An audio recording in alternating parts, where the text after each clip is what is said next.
this is Dr. Matt Harkness. I have a special guest here today. This is Jessica. She's a competitive dancer. We've been working together for quite a few years. So I think I wanted to take an opportunity to just ask you a few questions.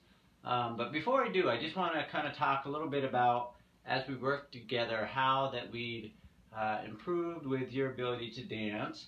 And one thing that we've certainly learned is that she is a functional unit.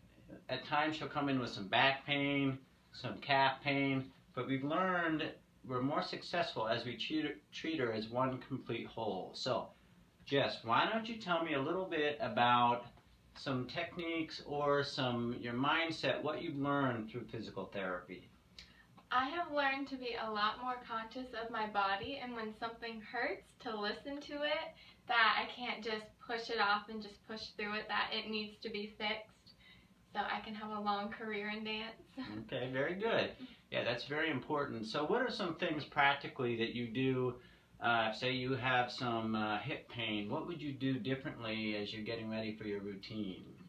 I tend to stretch a lot more and a lot more consciously when I stretch, to make sure that it's very stretched out, because it will just keep tightening up and it gets to a point where it doesn't want to go back to normal. And good. So another thing we've worked at too is we've talked about relaxation, right? We talked a little bit about breathing. So what are some things about perhaps that you've learned in terms of, when you're tense, you've noticed maybe your shoulders raising up, and so what are some things that you've learned in terms of keeping relaxed and breathing?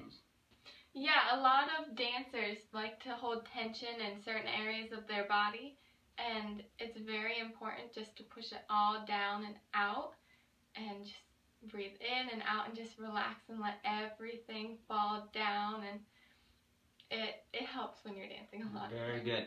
Now, one thing I know you guys hear me talk about is the importance of breathing, good posture, open airway, breathing through your nose. Now, as a dancer, I know you guys smile a lot, and you're dancing at a high level of physical exertion. I mean, are you able to breathe through your nose, or have you applied any of those things and trying not to be a mouth breather? Yeah, I definitely, during warm-ups and stretching, I try to breathe through my nose, but once we get into the really high impact physical part of dancing, it's really hard to just breathe through your nose. And certainly maybe recovery you could, though, right? After your dance, yes, is really breathe through your nose, right? Mm-hmm. Well, good, very good. Well, thank you, Jessica. That was great.